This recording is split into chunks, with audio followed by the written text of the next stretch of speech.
Excel में काम करने के लिए और फॉर्मूलास एफिशिएंटली लिखने के लिए सेल रेफरेंस कॉन्सेप्ट समझना बहुत इंपॉर्टेंट है। एक्सेल के अंदर 3 टाइप्स ऑफ सेल रेफरेंसेस होते हैं। Number 1 relative reference, number 2 absolute reference, number 3 mixed reference. In this video you will learn about all 3 references. Let's begin. सबसे पहले देखते हैं रिलेटिव रेफरेंस। रिलेटिव रेफरेंस मतलब सिंपल है, ये एक्सेल का डिफॉल्ट बिहेवियर है। मतलब यहाँ पे क्वांटिटी और प्राइस है डेटा सेट के अंदर। टोटल सेल्स लाने के लिए सिंपल हम क्या करेंगे, क्वांटिटी इनटू प्राइस, राइट। यहाँ पे टोटल सेल्स मिल गया है।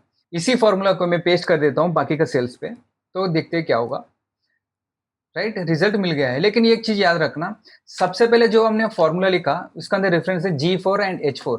जैसे ही ये फॉर्मूला को मैंने बाकी का सेल्स में कॉपी किया था, उसका रेफरेंस चेंज हो गया। देखना, G4 G5 हो गया, G6 हो गया, G7 हो गया, G8 हो गया। यहाँ पे देखना आप, ठीक है, राइट। ये है रिलेटिव रेफरेंस। दूसरा देखते हैं एब्सोल्यूट रेफरेंस। ये सिंपल डेटा सेट है, प्रोडक्ट एंड प्राइस। प्राइस के ऊपर मुझे जीएसटी गिनना है, तो मैं क्या करूंगा, equal to price into GST percentage.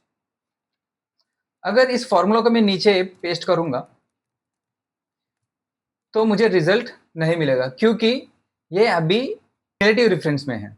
तो रिलेटिव रेफरेंस को मुझे चेंज करना पड़ेगा एब्सोल्यूट रेफरेंस पे। एब्सोल्यूट रेफरेंस मतलब ये होता है, यहाँ पे एक चीज ध्यान से देखना, ये जो जीएसटी परसेंटेज जो है एक सेल के अंदर फिक्स है।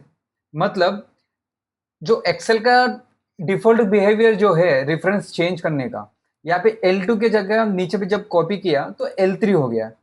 तो L3 मतलब यहाँ पे आ गया, यहाँ पे देखना, राइट। तो मुझे हमेशा इसको स्टेटिक रखना पड़ेगा। जो L2 जो रेफरेंस जो सेल जो है मुझे यहाँ पे फिक्स करने पड़ेगा। इसके लिए मैं क्या करूंगा, इस सेल को F4 प्रेस करके फिक्स कर दूंगा। यहाँ पे मेरा ये सेल जो है फिक्स हो गया है। अभी इस फॉर्मूला को मैं अगर बाकी का सेल में पेस्ट कर दूंगा तो मेरा सही रिजल्ट आएगा। इसे बोलते हैं एब्सोल्यूट डिफरेंस। एब्सोल्यूट डिफरेंस आप पर्टिकुलर सेल को ही नहीं, बाकी रेंज को भी आप कर सकते हो। रेंज को कैसे लॉक करना है मैंने लुकअप वीडियो के अंदर दिखाया है, लिंक डिस्क्रिप्शन में दे रहा हूँ। अभी देखते हैं मिक्स्ड डिफरेंस। मिक्स्ड डिफरेंस मतलब ये है, या तो कॉलम को लॉक करो या तो रो को लॉक करो।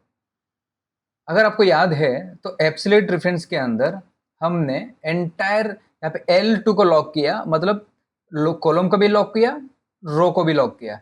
लेकिन मिक्स्ड रेफरेंस के अंदर हमें या तो कॉलम को या तो रो को लॉक करेंगे, ठीक है।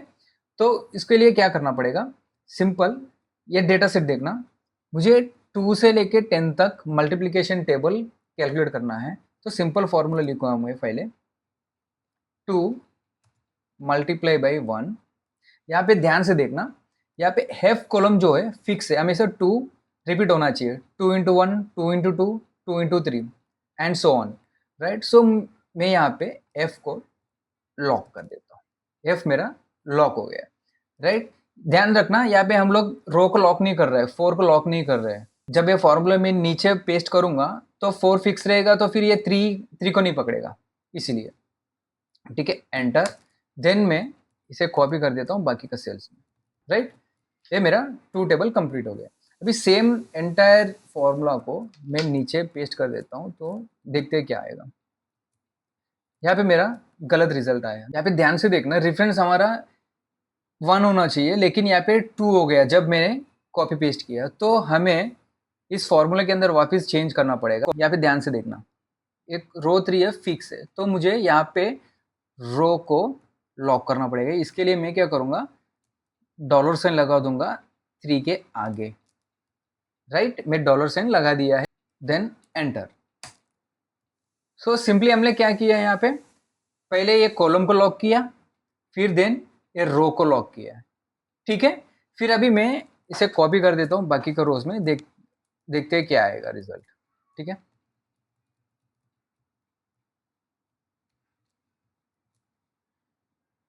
Yes, I hope you enjoyed this video.